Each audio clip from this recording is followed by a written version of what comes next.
बड़ा important concept है और उस पर बहुत सारे क्वेश्चन हमेशा से पूछे जाते हैं और पूछे जाते रहेंगे। देखो एंजाइम के बारे में तुम्हें टाइप बताया था कल, और एंजाइम के बारे में बहुत सारी बातें बताई थी कि एंजाइम का जो स्ट्रक्चर होता है वो प्रोटीन का टर्शियरी स्ट्रक्चर होता है। टर्शियरी स्ट्रक्चर में वहाँ पे जो एक्टिव साइट्स बनते हैं, और एक्टिव साइट्स में क्या होता है, सबस्ट्रेट के मॉलिक्यूल जाके वहाँ पे अटैच होते हैं और वहाँ पे रिएक्शन होता है। ठीक है, तो यहाँ पे हम लोग को आज एक्टिव एंजाइम की एक्टिविटी देखनी है कि एंजाइम आखिर काम कैसे करता है, एंजाइम काम कैसे करता है। ध्यान से समझना, एक रिएक्शन है CO2 प्लस H2O जिससे बनता है कार्बोनिक एसिड H3CO2, क्या बनता है, सॉरी H2CO3, उल्टा लिख दिया, H2CO3 क्या बनता है, H2CO3। ठीक है, ये बनता है, इसको कहते हैं कार्बोनिक एसिड। क्या कहते हैं इसको, कार्बोनिक एसिड। अब इस रिएक्शन को देखो, देखो ये रिएक्शन दोनों कंडीशंस में हो सकता है। ये रिएक्शन बिना वहाँ पे कोई एंजाइम लगाए भी हो सकता है, और वहाँ पे एंजाइम के प्रेजेंस में भी हो सकता है, बिना एंजाइम के भी रिएक्शन कराया जा सकता है। देखो मैं तुमको बताया कि जितने भी मेटाबॉलिक एक्टिविटीज़ होती हैं वो सारी की सारी metabolic activities in the presence of enzyme होती हैं। बट कुछ ऐसी एक्टिविटीज़ हैं, या सारी की सारी एक्टिविटीज़, पहले समझो, कहा मैंने ये कि ह्यूमन बॉडी की जितनी भी एक्टिविटीज़ होती हैं वो सारी की सारी activities in the presence of enzyme होती हैं। मैंने ये बिल्कुल भी नहीं कहा कि अगर एंजाइम नहीं रहेगा तो एक्टिविटी नहीं होगी। एक्टिविटी होगी, रिएक्शन होगा, एंजाइम प्रेजेंट रहे या ना रहे। बस फ़र्क क्या पड़ेगा कि जब एंजाइम प्रेजेंट होगा तो उसका स्पीड कुछ और होगा, और एंजाइम एब्सेंट होगा तो उसका स्पीड कुछ और होगा। बात समझ में आ गई, क्लियर है? देखो ध्यान से, इसी रिएक्शन का दो कंडीशन हम लोग स्टडी करते हैं, और यहीं से हम लोग एंजाइम की एक्टिविटी स्टार्ट करेंगे। इस रिएक्शन में क्या है,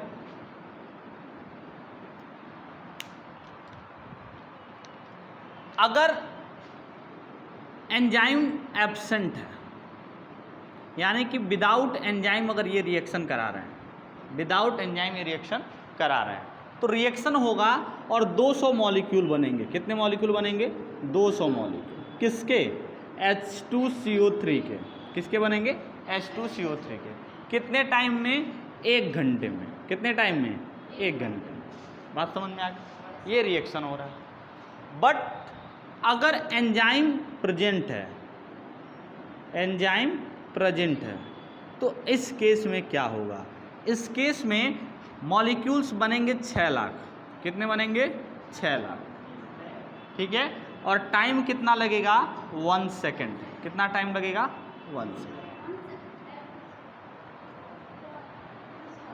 कितना टाइम लगेगा, 1 सेकेंड। एंजाइम कितने बनेंगे, 6 लाख। ध्यान से समझना, अगर कंपेयर करते हो 1 आवर से 200 मॉलिक्यूल और 1 सेकेंड से 6 लाख मॉलिक्यूल, डिफरेंस बढ़ जाता है। बात समझ में आ गई? तो ये एक्टिविटी या ये वहाँ पे इम्पैक्ट होता है एंजाइम के प्रेजेंस और एब्सेंस से, एंजाइम के प्रेजेंस और एब्सेंस से। Same reaction, same product, but in the presence of enzyme reaction का रेट मच फास्टर, और in the absence of enzyme reaction का रेट मच स्लोअर। बात समझ में आ गई, क्लियर है? आखिर ये हुआ कैसे, इसी की स्टडी हमको यहाँ पे करनी है कि ये एक्टिविटी इतनी फास्टर कैसे हो गई। चलो देखते हैं क्या हो गया।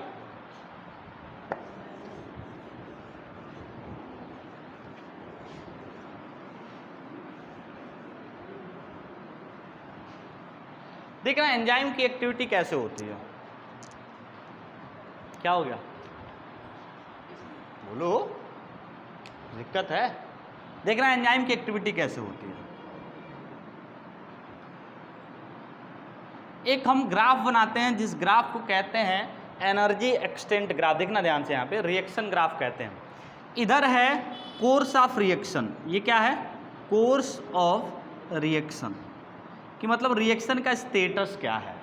और इधर है एनर्जी, इधर क्या है, एनर्जी। ध्यान से देखना, मैंने ये कहा कि जो सबस्ट्रेट होता है, एक चीज़ और समझना, दुनिया में जितने भी मॉलिक्यूल्स होते हैं, जितने भी सब्सटेंसेज होते हैं, हर सब्सटेंस की अपनी एक एनर्जी होती है, हर सब्सटेंस की अपनी एक एनर्जी होती है।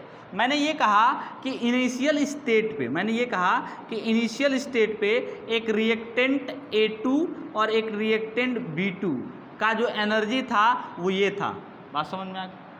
क्या था? ये था। मैंने ये कहा कि जब ये प्रोडक्ट बनाया तो इसकी एनर्जी कहाँ पहुँच गई? यहाँ पे। देखना ध्यान से, ये क्या है? ER रिएक्टेंट की एनर्जी, और ये क्या है? EP प्रोडक्ट की एनर्जी। इतना दूर क्यों लिखा? ये एक्सटेंट है, यानी कि अभी यहाँ ये किस फॉर्म में था? रिएक्टेंट के फॉर्म में। यहाँ किस फॉर्म में बदल गया है? प्रोडक्ट के। ठीक है, क्लियर?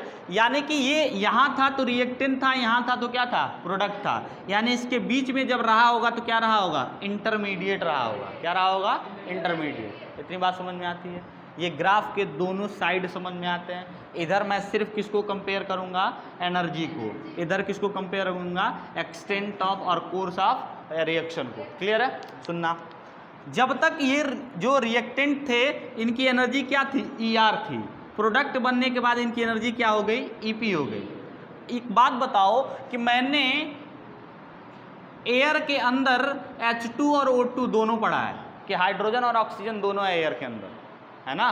और मैंने ये रिएक्शन भी पढ़ा है कि H2 और O2 को मिला के क्या बनाया जाता है? H2O बनाया जाता है। क्यों नहीं बन जाता H2 और O2 H2O? क्यों नहीं बनता? इसलिए नहीं बनता क्योंकि इस रिएक्शन को कराने के लिए या किसी भी रिएक्शन को कराने के लिए आपको स्पेसिफिक कंडीशन देना पड़ता है। आपको उसको एनर्जी देनी पड़ती है। आपको क्या देनी पड़ती है? एनर्जी। क्यों? क्योंकि जब आप एनर्जी दोगे तो ये बॉन्ड टूटेगा, और जब ये बॉन्ड टूटेगा तभी जाके नया बॉन्ड बनेगा। और इसी को तो रिएक्शन कहते हैं, breaking and making of bond. इसी को तो कहते हैं रिएक्शन। तो यहाँ पे ध्यान से देखो कि जब तक ये ER था तब तक रिएक्शन स्टार्ट नहीं हुआ था। मैंने क्या किया कि इसको एनर्जी देना शुरू किया। इधर देखना, वेसल्स के अंदर देखो, पहले समझना फिर लिखना। लिखने के चक्कर में पढ़ोगे तो फंस जाओगे। यहाँ पे A2 और B2 थे, ठीक है। मैंने क्या किया कि इसको नीचे से एनर्जी देना स्टार्ट किया। एनर्जी देना स्टार्ट किया। पहला एनर्जी क्या था? ER था। मैंने थोड़ी एनर्जी दी, एनर्जी बढ़ी, थोड़ी और एनर्जी दी, एनर्जी बढ़ी, थोड़ी और एनर्जी दी, एनर्जी बढ़ी। मैं एनर्जी देते गया और मुझे एक टाइम ऐसा मिला जिस टाइम पे जो एनर्जी थी वो एनर्जी जो मैंने ऐड की तो रिएक्शन क्या हो गया? स्टार्ट हो गया। रिएक्शन क्या हो गया? कहानी समझो। रिएक्टेंट की एनर्जी थी ER। क्या थी? ER। मैंने 1 जूल एनर्जी दिया, एनर्जी का लेवल बढ़ा बट रिएक्शन स्टार्ट नहीं हुआ। 2 जूल दिया, लेवल बढ़ा, रिएक्शन स्टार्ट नहीं हुआ। 3 जूल, 4 जूल, 5 जूल, 6 जूल, ऐसे देते गया। और जब मैंने उसको EA जूल एनर्जी दिया तो रिएक्शन क्या हो गया? स्टार्ट हो गया। क्या हो गया? स्टार्ट हो गया। मैं वहाँ पे एनर्जी देना फिर उसको क्या कर दूंगा? बंद कर दूंगा, क्योंकि रिएक्शन क्या हो चुका है? स्टार्ट हो चुका है। अब रिएक्शन आगे बढ़ जाएगा। बात समझ में आ गई? तो जो आप ये एनर्जी उसको एक्स्ट्रा दिए हो कि ताकि वो रिएक्शन स्टार्ट हो सके, ताकि ये मॉलिक्यूल्स एक्टिवेट हो सकें, इसी एनर्जी को कहते हैं एक्टिवेशन एनर्जी। क्या कहते हैं इसको? Activation energy. बात समझ में आई? मैंने इसको एक्टिवेशन एनर्जी दी और ये कहाँ पहुँच गया? यहाँ पहुँच गया। इधर देखना, मैंने एक्टिवेशन एनर्जी दी, यहाँ पहुँच गया। देखो, एनर्जी देते रहोगे तो धीरे धीरे वो रिएक्टेंट, भाई रिएक्टेंट की एनर्जी क्या थी? ER थी। तुमने एनर्जी बढ़ा दी, वो इंटरमीडिएट में पहुँच गया, और एनर्जी बढ़ाई इंटरमीडिएट में। तो जितना तुम एनर्जी बढ़ाओगे कोर्स ऑफ रिएक्शन क्या होगा? बढ़ते जाएगा। बात समझ में आ गई? जब तुमने क्या किया कि इसको एक अमाउंट ऑफ एनर्जी दी, कितना एनर्जी दिया? ER प्लस EA दिया इसको। बात समझ में आ रही है? जैसे इसकी एनर्जी इतनी हुई, रिएक्शन से क्या बनना स्टार्ट हो गया? प्रोडक्ट। और प्रोडक्ट की एनर्जी कहाँ जाके मिलती है? यहाँ। आया ये ग्राफ समझ में? बोलो, आया समझ में ग्राफ? अगर नहीं आया तो समझ नहीं पाओगे। ध्यान से समझना। मैंने कहा कि इनकी एनर्जी शुरुआत में ER थी, एनर्जी देना स्टार्ट किया, देते गया। जब मैंने इसको EA अमाउंट ऑफ एनर्जी दी, कितनी दी? EA amount of. जैसे ही इसकी एनर्जी ER प्लस EA हुई, मैंने उसी में तो जोड़ा है, घटाया बढ़ाया तो नहीं है। जैसे ही इतनी एनर्जी हुई, प्रोडक्ट का बनना स्टार्ट हो गया, मैंने वहाँ पे एनर्जी देना बंद कर दिया। तो जो एनर्जी आप यहाँ से और यहाँ तक दिए हो, इसी एनर्जी को क्या कहते हैं? Activation energy. क्या कहते हैं? Activation energy. अब जब प्रोडक्ट बनना स्टार्ट होगा तो प्रोडक्ट की एनर्जी कहाँ पे आ जाएगी? यहाँ पे आ जाएगी। क्लियर? बात समझ में आया? बोलो, ग्राफ समझ में आ गया? देखना यहाँ पे रिएक्टेंट की एनर्जी कम, रिएक्टेंट की एनर्जी कम, प्रोडक्ट की एनर्जी ज़्यादा। मतलब कि तुमने क्या किया कि एक दुकान था, क्या था? एक दुकान था, दुकान में पहले से 10 रुपया पड़ा हुआ था, दुकान में पहले से 10 रुपया पड़ा हुआ था। तुमने 50 रुपया लगा के दुकान को शुरू कर दिया, ठीक है? 50 रुपया लगा के दुकान को शुरू कर दिया, और जब दुकान बंद हुआ तो तुम्हारे पास उस दुकान के अंदर सामान कितना बचा? 40 रुपये का। कितने का? 40 रुपये का। नुकसान कितने का हो गया? 20 का। नुकसान कितने का हो गया? 20 का। बात समझ में आ गई? यानी कि जो आप एक्स्ट्रा एनर्जी दे रहे हो, होना क्या चाहिए कि जब आप एनर्जी दे रहे हो तो वो एनर्जी आफ्टर प्रोडक्ट फॉर्मेशन आपको वापस मिल जानी चाहिए, बट उसमें से ही कुछ एनर्जी क्या हो गई? उसके प्रोडक्ट के अंदर रुक गई। यानी कि आपने एनर्जी जो दी उसमें से बहुत कम ही वापस आया, बाकी उसके अंदर एब्जॉर्ब हो गया। और ऐसा रिएक्शन जहाँ एनर्जी एब्जॉर्ब हो जाए उसको क्या कहते हैं? Endothermic reaction. क्या कहते हैं? Endothermic reaction. क्लियर है? तो ये जो ग्राफ बनाया है किसके लिए बनाया है? एंडोथर्मिक के लिए। किसके लिए बनाया है? एंडोथर्मिक के लिए। अगर मैं इसी ग्राफ को यहाँ कर देता, कहाँ कर देता? यहाँ, और प्रोडक्ट की एनर्जी अगर मैं यहाँ बना देता EP, तो अब आपको एनर्जी, आपका प्रोडक्ट एनर्जी कम, रिएक्टेंट का एनर्जी ज़्यादा। तो यानी कि आपने जितना एनर्जी रिएक्टेंट था उसमें से भी कुछ एनर्जी क्या कर दी? बाहर कर दी। यानी रिएक्शन क्या हो गया? एक्सोथर्मिक हो। बात समझ में आया? क्लियर है? यहाँ पे नेचर ऑफ रिएक्ट, ये ग्राफ सिर्फ यहाँ नहीं, तुम्हारे 11th क्लास में भी पढ़ाएंगे और तुमको तुम्हारे 12th क्लास में पढ़ाएंगे, और बोर्ड एग्जाम में केमिस्ट्री में ये ग्राफ पूछा जाता है। इसी ग्राफ पे एक्सोथर्मिक एंडोथर्मिक रिएक्शन पूछ लेंगे, थर्मोन्यूट्रल भी इसी पे पूछ लेते हैं। बोलो समझ में आया कि नहीं आया? ये एक बार देख लो फटाफट, और ना आए तो ड्रॉ कर लो।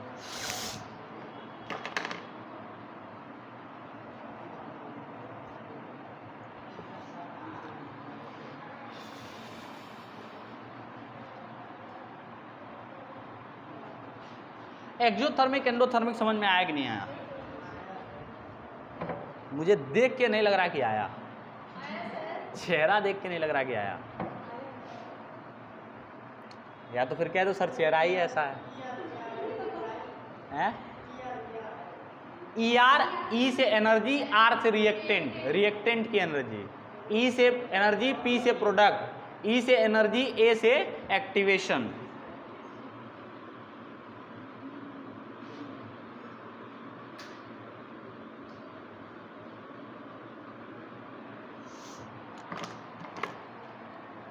देखो किसी किताब में, ठीक है, थोड़ा गलती करते हैं लोग, यहाँ पे लिख देते हैं EA। क्या लिख देते हैं? EA, बट ये EA होता नहीं है, यार ध्यान रखना। क्यों? क्योंकि अगर मैं इसको 10 जूल मान के चलूँ और ग्राफ पे इसको 50 मान के चलूँ तो क्या तुम्हारा एक्टिवेशन एनर्जी 50 हुआ? नहीं, कितना हुआ? 40 हुआ। घटाना पड़ेगा इसको, क्योंकि ये ऑलरेडी पहले से इसके पास कुछ एनर्जी था, तो इसीलिए मैंने इसके यहाँ पे क्या लिखा है? ER में जब आप EA जोड़ोगे, इसी को कहते हैं ET, मतलब एनर्जी ऑफ ट्रांजिशन स्टेट या एनर्जी ऑफ इंटरमीडिएट। क्लियर है?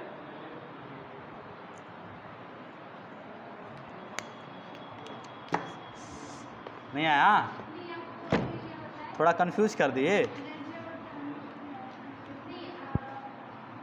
देखो ये जो पॉइंट है इधर देखो, यहाँ ये जो पॉइंट है ना, इस पॉइंट पे ना मॉलिक्यूल रिएक्टेंट का होता है ना मॉलिक्यूल प्रोडक्ट का होता है। इस पॉइंट के इधर आओगे मॉलिक्यूल क्या रहेगा? रिएक्टेंट के फॉर्म में। इस पॉइंट के इधर आओगे मॉलिक्यूल क्या रहेगा? प्रोडक्ट के फॉर्म में। तो इसलिए कहते हैं इसको ट्रांजिशन। ट्रांजिशन मतलब रिएक्टेंट टू प्रोडक्ट में ट्रांजिशन। अब ट्रांजिशन यहाँ हो रहा है, इसके सापेक्ष में जो एनर्जी होगी उसको क्या कहेंगे? एनर्जी ऑफ ट्रांजिशन, जिसमें किससे किसके मिल के बना है? एक तो जो एक्टिवेशन एनर्जी तुमने दी है वो, और प्लस रिएक्टेंट की एनर्जी पहले से जो थी वो। इस पे बेस्ड क्वेश्चन भी पूछा जाता है, और आने वाले आपके हाफ ईयरली एग्जाम पे इस पे बेस्ड क्वेश्चन पूछूंगा। ठीक है?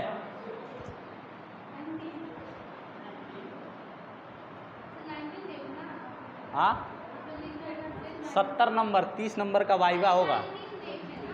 हाँ डेट 19 है। हाँ ये भी बता दो तुम लोग को 70 नंबर का पेपर और 30 नंबर का वाइवा, और वाइवा की तरह होगा। नंबर प्रॉपर तुम्हारी कॉपी पे, नंबर प्रॉपर तुम्हारे डिसिप्लिन पे, नंबर प्रॉपर तुम्हारे नॉलेज पे मिलेगा। तो ये दिमाग में बना के रखना, ठीक है। बोलो आया समझ में? तो दोनों का अच्छा इसी में नहीं बना दिया ना, दोनों अलग अलग ग्राफ बनाना, एक्सोथर्मिक और एंडोथर्मिक का। ये एक्सोथर्मिक है, एंडोथर्मिक का अलग बनाना। एक और ग्राफ अभी बनवाने जा रहा हूँ थर्मोन्यूट्रल का। रुक गए हैं, कहाँ पढ़ा रहे हैं?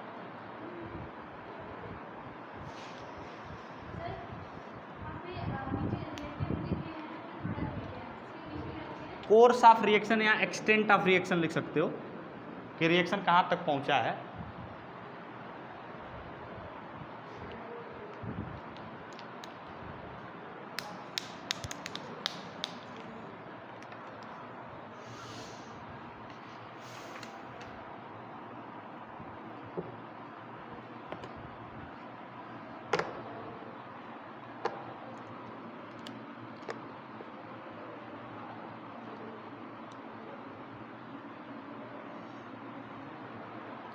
हो गया?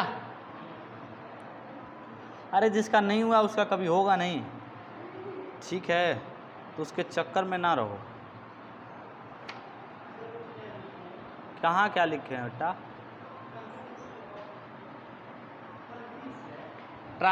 कहाँ जी?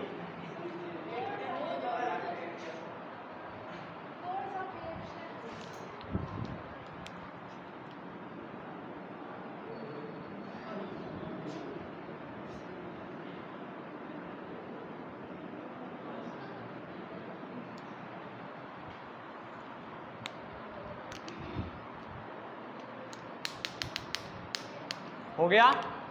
चलो ये अब देखना ध्यान से, मुझे कुछ बातें यहाँ पे बताना। अभी ये ग्राफ मिटाने नहीं जा रहा मैं, अब मुझे थोड़ी यहाँ बातें बताना। इधर देखो, मैंने तुमको एक दिमाग में तुम्हारे बात ये रख दी है कि जब तक आप किसी भी रिएक्टेंट को ये अमाउंट ऑफ एनर्जी नहीं दोगे, यानी एक्टिवेशन एनर्जी नहीं दोगे, तब तक वो रिएक्शन स्टार्ट नहीं करेगा। अब सुनना ध्यान से, 10, 20, 30, 40, 50, 100, 1000 देखना ध्यान कह क्या रहा है। बाकी ये इक्वेशन तुमको केमिस्ट्री में पढ़ाया जाएगा प्रॉपर यहाँ डिराइव करके, लेकिन यहाँ में उसका यूज नहीं है। मैंने कहा कि एक रिएक्शन है, उस रिएक्शन का जो एक्टिवेशन एनर्जी की वैल्यू है वो ऐसी दी हुई है।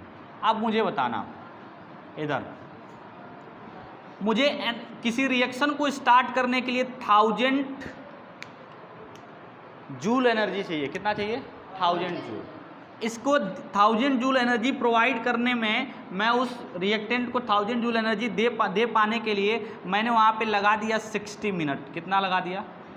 60। अब एक चीज़ बताना, अगर मुझे 100 देना हो तो कितना लगाना पड़ेगा? 6 मिनट। कितना लगाना पड़ेगा? 6 मिनट। और अगर मुझे 50 देना हो तो, अगर मुझे 40 देना हो तो बोलो कितना? 2.4 मिनट। इतना तो मैथ आना चाहिए, इतना नहीं आएगा तो क्या करोगे? अगर 30 देना हो तो, अब ये कहोगे सर डाटा याद करके रखे आए हैं। अरे बेवकूफ़, 100 मिनट, 100 का कितना? 6। 100 का कितना? 6। तो 10 का कितना? 0.6। 10 का कितना? 50 का 6 × 30 3, 40 का 4 × 6 24 2.4, 30 का 6 × 18 1.8, है ना? तो डेटा याद नहीं है। इसका कितना हो जाएगा? 1.2। इसका कितना हो जाएगा? 0.6। देखो यहाँ पे देखो, जितना ज़्यादा एक्टिवेशन एनर्जी, इस पूरे डेटा से क्या समझ में आया कि आपका जितना हाई एक्टिवेशन एनर्जी रिएक्शन में उतना ज़्यादा टाइम, जितना कम एक्टिवेशन एनर्जी उतना कम टाइम रिएक्शन में। यानी कि अगर किसी एक रिएक्शन का एक्टिवेशन एनर्जी हाई है तो उसका स्पीड क्या होगा, लो होगा, उसका स्पीड क्या होगा, लो होगा। और अगर किसी रिएक्टेंट का एक्टिवेशन एनर्जी लो है तो उसका स्पीड क्या होगा, हाई। बात समझ में आ गई। इसका मतलब कि अगर किसी हाई एक्टिवेशन एनर्जी वाले या किसी लो स्पीड वाले रिएक्शन का स्पीड मुझे बढ़ाना है तो मुझे क्या करना पड़ेगा, उसका एक्टिवेशन एनर्जी लो करना पड़ेगा। उसका एक्टिवेशन एनर्जी क्या करना पड़ेगा, लो करना पड़ेगा। और वो करेगा कौन, एंजाइम। कौन करेगा, एंजाइम। यानी कि एंजाइम का फंक्शन कैसे होता है, एंजाइम सिंपली किसी भी रिएक्शन का एक्टिवेशन एनर्जी क्या कर देता है, कम कर देता है, जिससे उसका स्पीड क्या हो जाता है, बढ़ जाता है। बात समझ में आ गई। ये सिंगल उसके पीछे प्रिंसिपल है उसके काम करने का। देखना ध्यान से। ये मिटाऊं, चलो इसको मिटाऊंगा बाद में, पहले इधर देख लो।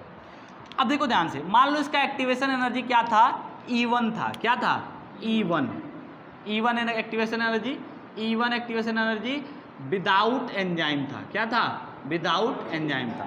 मैंने इसको एक एंजाइम दिया तो इसका एक्टिवेशन एनर्जी क्या हो गया, E2 हो गया। इसका एक्टिवेशन एनर्जी क्या हो गया, E2।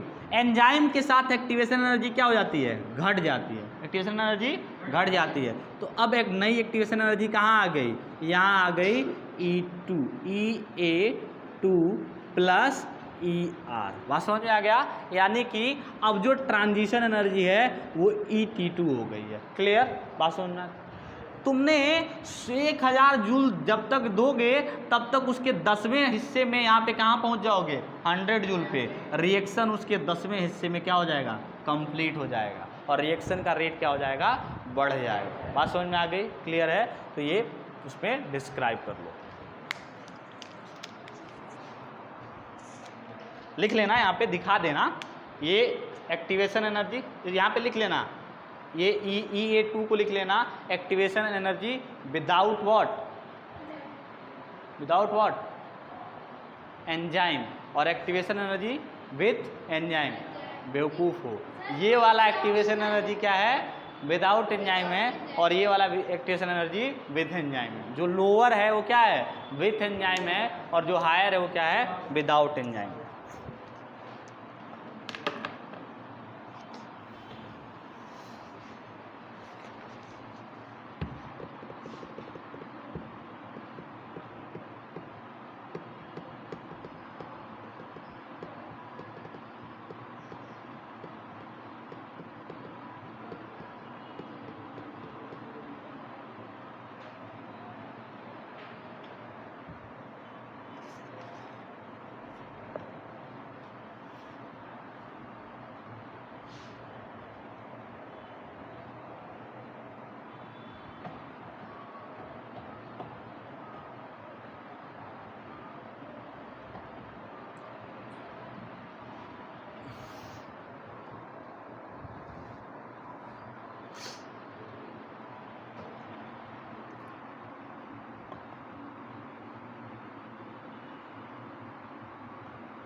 हो गया।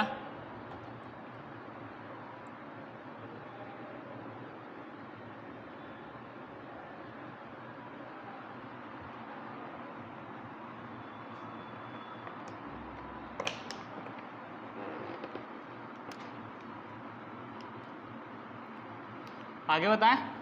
अच्छा, अब देखो क्वेश्चन कैसे बनेगा। क्वेश्चन इस ग्राफ पे तो बनेगा ही बनेगा। ग्राफ दिखा के पूछेगा कि एक्सोथर्मिक है एंडोथर्मिक है, पहला तो ये बनेगा। दूसरा जो क्वेश्चन बनेगा वो तुमसे ट्रांजिशन स्टेट की एनर्जी दे देंगे, प्रोडक्ट की एनर्जी दे देंगे, रिएक्टेंट की एनर्जी दे देंगे, और तुमसे दो चीज़ पूछ लेंगे, 3 दे के 2 पूछ लेंगे। एक एक्टिवेशन एनर्जी पूछ लेंगे, एक क्या पूछ लेंगे, क्या पूछ लेंगे, एक्टिवेशन एनर्जी, और एक जो एनर्जी रिलीज हो रही है, एनर्जी एब्जॉर्ब हो रही है। बात समझ में आ गई। देखना है यहाँ पे फॉर्मूला समझना, मैं 2-3 फार्मूले लिख रहा हूँ, लिख लेना। EA एक्टिवेशन एनर्जी की वैल्यू क्या होती है, ये होती है ET माइनस ER। ET में से ER को घटा लोगे तो क्या मिल जाएगा, एक्टिवेशन एनर्जी। ठीक है। दूसरा चेंज इन एनर्जी, क्या लिखा, change in energy during reaction, EP minus ER, EP minus ER। अगर ये वैल्यू पॉजिटिव आई, रिएक्शन क्या हो जाएगा? एंडोथर्मिक। क्या होगा? एंडोथर्मिक। और अगर ये वैल्यू नेगेटिव आई तो रिएक्शन क्या हो जाएगा? एक्सोथर्मिक। बात समझ में आ गई? रिएक्शन क्या हो जाएगा? एक्सोथर्मिक। तो ये दो इस पे बेस्ड क्वेश्चन तुमसे पूछे जा सकते हैं। अब एक और पूछा जा सकता है। क्या पूछा जा सकता है कि एक दे देगा एक्टिवेशन एनर्जी E1 और एक दे देगा एक्टिवेशन एनर्जी E2 और कह देगा ये एंजाइम के प्रेजेंस में था, ये एंजाइम के एब्सेंस में था। दोनों के एंजाइम के प्रेजेंस में आने के बाद, एंजाइम के आने के बाद उसकी एक्टिवेशन एनर्जी कितनी घटी, ये पूछ लेगा तो वो तो कर ही लोगे। इतना मैथमेटिक्स तो आना चाहिए।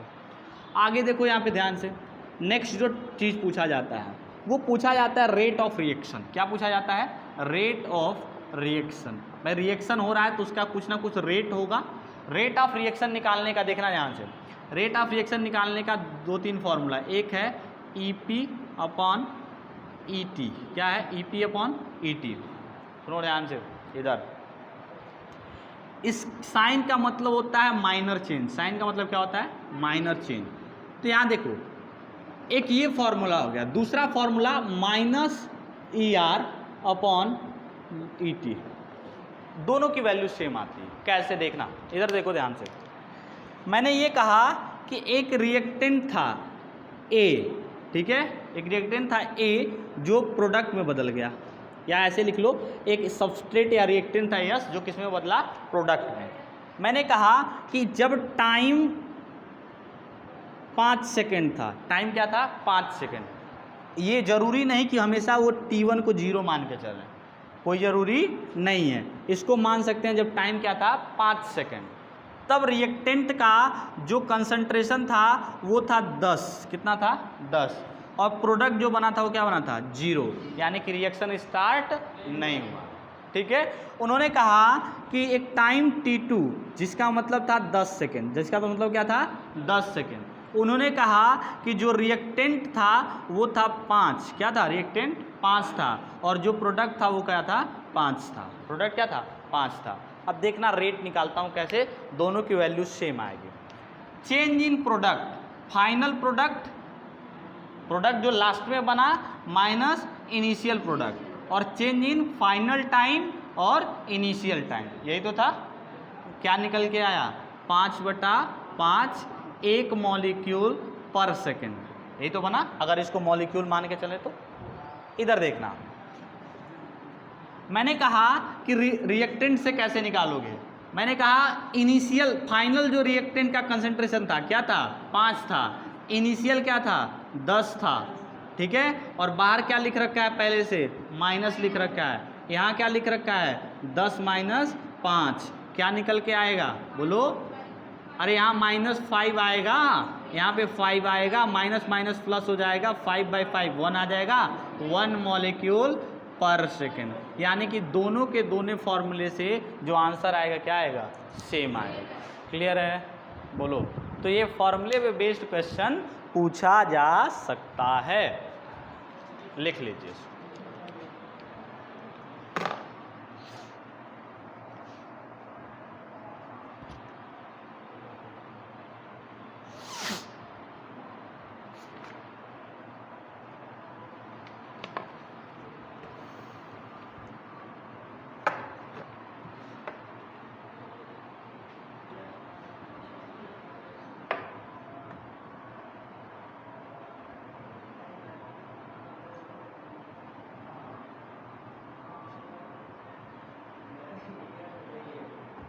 क्या हो गया?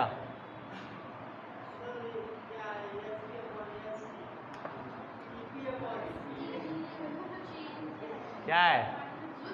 अरे इसको डेल्टा कहते हैं, डेल्टा। कैसे तुम लोग फिजिक्स पढ़ रहे हो? वही तो कह रहा, कैसे पढ़े हो? ये तो जो जहाँ पढ़ते हैं वहीं छोड़ के चले आते हैं।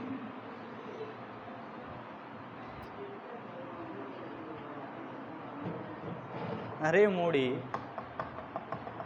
पढ़ा करो थोड़ा। एक चीज़ें साइंस पढ़ रहे हो तो पढ़ा करो, कि साइंस बिना पढ़े नहीं होगा।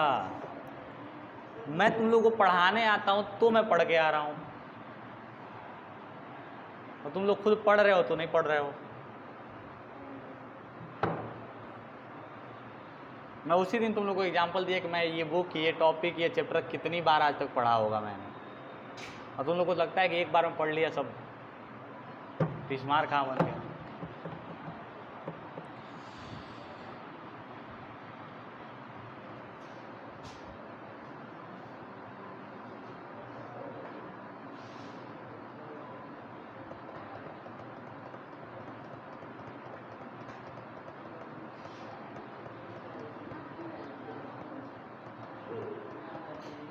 हो गया भाई? अरे बोलो। अच्छा,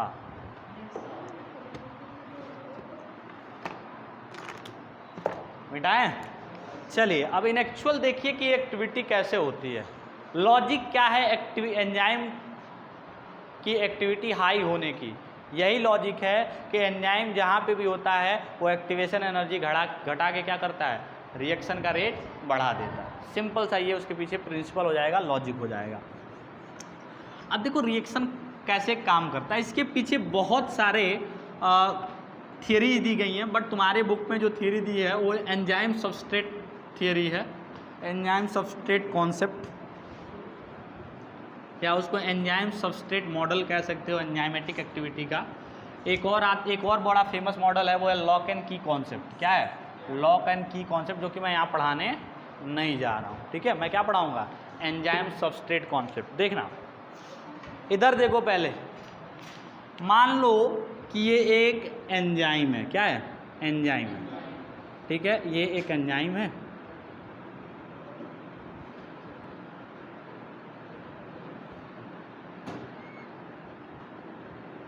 ये एक मान लो एंजाइम है। ठीक है, और मेरे पास ये एक रिएक्टेंट है,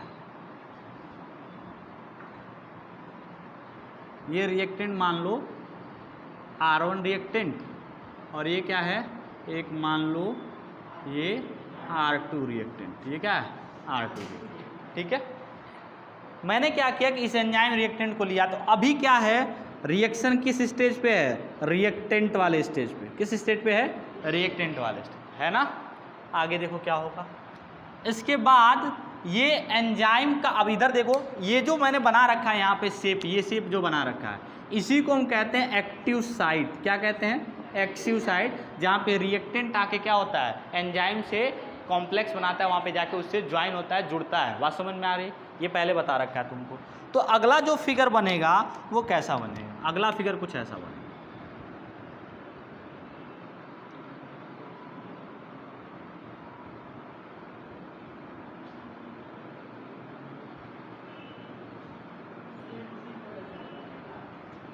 क्या हो गया?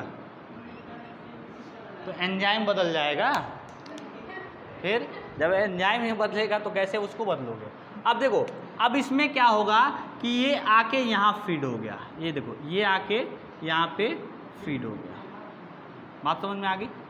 ये आके यहाँ पे फीड हो गया ऐसे। ठीक है, ये आके यहाँ ऐसे फीड होगा। फीड हो गया। देखो देखो, एक चीज़ समझना, हर एंजाइम, हर रिएक्शन के लिए एक सेपरेट एंजाइम होता है। ये बात मैं बहुत बार बता चुका हूँ तुम्हारे क्लास में। कोई भी एक ऐसा एंजाइम इस पूरे बायोलॉजिकल वर्ल्ड में नहीं है जो एक से ज़्यादा रिएक्शन को कैटालाइज करे। मतलब हर रिएक्शन के लिए एक स्पेसिफिक एंजाइम है।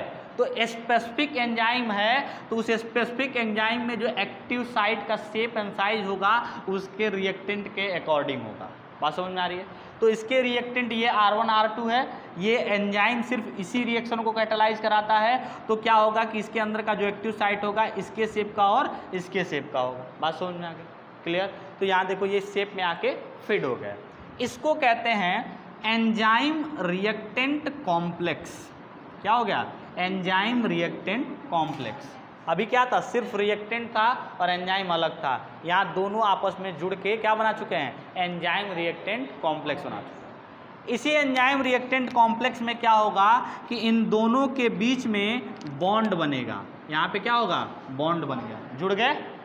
अब जो अगला जो फिगर आएगा वो अगला फिगर क्या आएगा? और देखो मैं फिगर बनाने से मैं पीछे नहीं हट रहा हूँ, तो एग्ज़ाम में मैं क्या ढूंढूंगा, कॉपी में फिगर ढूंढूंगा, और नहीं मिलेगा तो नंबर, नहीं नंबर मिलेगा, ऐसा नहीं है, नंबर तो मिलेगा ही, 0 मिलेगा, नंबर तो मिलेगा ही, वो क्यों नहीं दूंगा।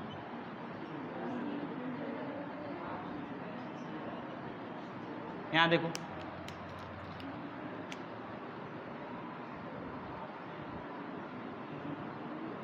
इसीलिए कहता हूँ कि देखो तुम्हारे पूरे क्लास में सबसे ज़्यादा अगर आर्ट किसी का ख़राब होगा तो मेरा ही होगा, ठीक। तो अब अगर मेरा आर्ट ख़राब है तो ये देखो कि मैं जो भी फिगर बनाऊंगा इजी होगा तभी बनाऊंगा, तो वो तो सीख ही सकते हो, और जो नहीं बनाऊंगा मैं पूछूंगा नहीं, ठीक है। तो यहाँ ये क्या बन गया, अब एंजाइम प्रोडक्ट कॉम्प्लेक्स, क्या बन गया है, एंजाइम प्रोडक्ट कॉम्प्लेक्स। अब देखो यहाँ पे ये अलग था, यहाँ देखो रिएक्टेंट में हमारे पास एक क्या था, एक हेक्सागोन था और एक क्या था, पेंटागोन था। यहाँ अभी भी हेक्सागोन अलग है, पेंटागोन अलग है, बट यहाँ पे अब हेक्सागोन और पेंटागोन नहीं रह गया, ये दोनों मिलके क्या कर लिए हैं, एक मॉलिक्यूल बना लिए। बात समझ में आ गई।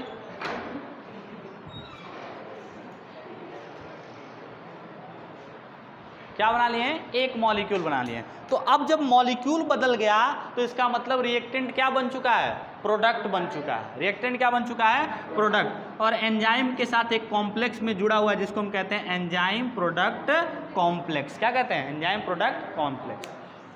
देखो ध्यान से, अब यहाँ पे क्या होता है,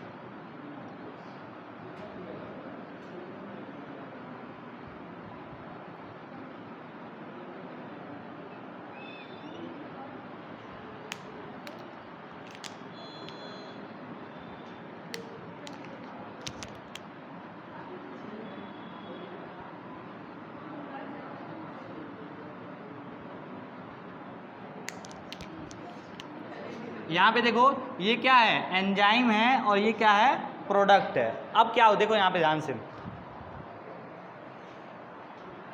यहाँ से देखना ध्यान से। सबसे बेटर तरीका होता है एंजाइम कैटलिस्ट को समझाने का, क्या होता है कि जैसे एक ये समझ लो मैरिज हॉल है, ठीक है, इधर से लड़का इधर से लड़की आए, दोनों मैरिज हॉल के अंदर बैठ गए, बॉन्ड बना, ठीक है, मैरिज हॉल खाली किए, निकल गए। इम्पैक्ट किस पे पड़ा, देखो ध्यान से, इम्पैक्ट किस पे पड़ा, रिएक्टेंट जो थे वो क्या बन गए, प्रोडक्ट बन गए, बट एंजाइम का कुछ बिगड़ा नहीं बिगड़ा। एंजाइम फिर क्या हो गया, खाली हो गया अगले पेयर के लिए। बात समझ में आ रही है। तो कॉन्सेप्ट क्या होता है, देखना ध्यान से, होता क्या है कि इसको वर्ड्स में कैसे लिखोगे, एंजाइम और प्रोडक्ट जो होते हैं वो आपस में जुड़ते हैं और एक ट्रांजिशन स्टेट बनाते हैं जिसको कहते हैं एंजाइम रिएक्टेंट कॉम्प्लेक्स।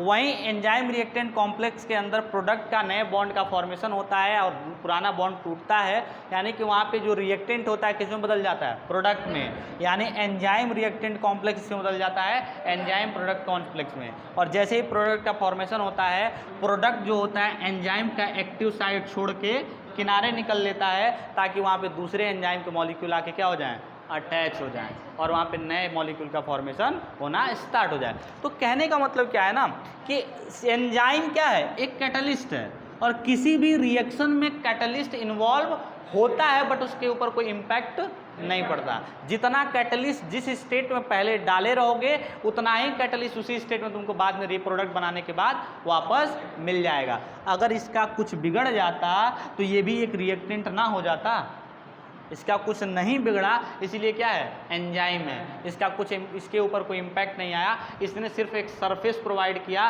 ताकि दो हितर एंड तितर घूमने वाले जो मॉलिक्यूल से आए चिपके, वहाँ पे दोनों के बीच में रिएक्शन हो और फिर उस सरफेस को छोड़ के निकल जाए। बात समझ में आ गई। तो ये प्रोसेस होता है रिएक्टेंट और एंजाइम का, जहाँ पे एंजाइम ऐसा मॉलिक्यूल होता है या ऐसा मटेरियल होता है जो रिएक्शन में इन्वॉल्व तो होता है बट उसके ऊपर कोई इम्पैक्ट नहीं पड़ता। वो रिएक्शन में अपना सरफेस देता है किसके अटैचमेंट के लिए, रिएक्टेंट के लिए। रिएक्टेंट वहाँ आते हैं, उसके सरफेस पे चिपकते हैं, वहाँ पे बॉन्ड का फॉर्मेशन या फिर वहाँ नए प्रोडक्ट का फॉर्मेशन होता है। प्रोडक्ट फिर उस एक्टिव साइड को छोड़ के बाहर चला जाता है और वहाँ नए रिएक्टेंट आके फिर से क्या करते हैं, अपना बॉन्ड बनाना शुरू कर देते हैं। बात समझ में आ गई। तो इसको कहते हैं एंजाइम सबस्ट्रेट कॉम्प्लेक्स। क्या कहते हैं, हैं एंजाइम सब्सट्रेट कॉम्प्लेक्स। क्यों कहते हैं? क्योंकि रिएक्टेंट की जगह पे अभी जो स्पेसिफिक टर्म यूज होता है वो यूज होता है सबस्ट्रेट। क्या यूज होता है?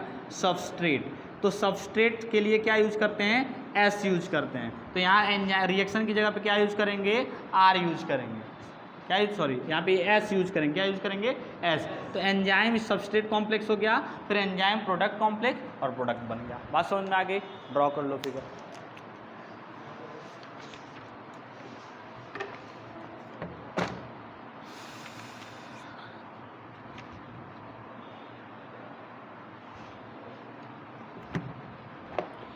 चलो बाकी लास्ट क्लास में पढ़ाऊंगा। क्या हो गया?